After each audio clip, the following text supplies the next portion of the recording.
All right, my friends, so we're going to start our birds today. And what Miss Young has done is I've already worked my clay.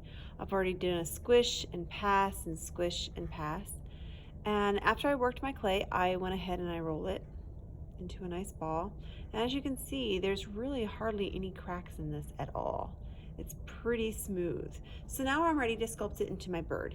So I'm going to go up and down a little to make it more of a longer oval shape.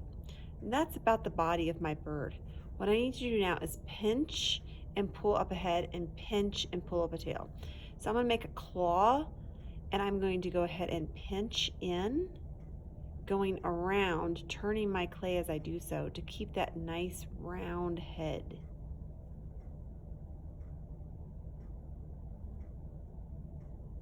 So now you see I have this really nice round head that is my head of my bird. And I'm going to do the same thing in the back, except this time I'm going to pinch and pull it to make that tail. So I'm going to go ahead and pinch and pull. Again, I'm moving it around, so I'm not just pulling one flat piece. And after I've got a nice piece out, that's when I can start flattening it and shaping it into the tail of my bird. So now I have a head, a body, and a tail. But it kind of looks a little wonky. So when you're doing this, think about just reshaping the clay. As I press down on it, it reshapes the clay as I go. So now instead of having these like chunks like this, I can have a nice smooth transition from body to head. I kind of like it like this. Now I can pinch out a little beak. And there I have a bird. Oh, very nice. My friends, after you're finished shaping the bird the way you want it to look, then you need to think about all these little like bumps and cracks. Like we don't want that onto our bird.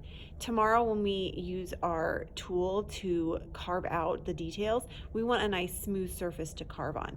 So we're going to take our finger and we're going to smooth it down.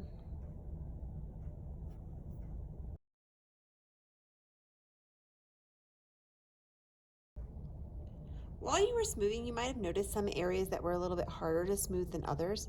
If you run across something that's particularly hard to smooth across and make it nice and blended, you're going to use the slip. Now with the slip, you just want to use one finger and you want to only dip 1 or 2 times at a time. My friends, when you do this, watch.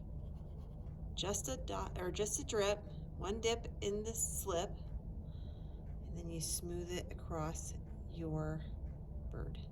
That slip will go a long, long way. So I only did one dip in the slip and it's covered already the whole side of my bird and part of its back. And that slip, what it will do is it will take all these little tiny cracks and it will just make them melt away completely. One dip in the slip and smooth. Today you should have a nice, smooth, sculpted bird. Tomorrow we add details. There he is.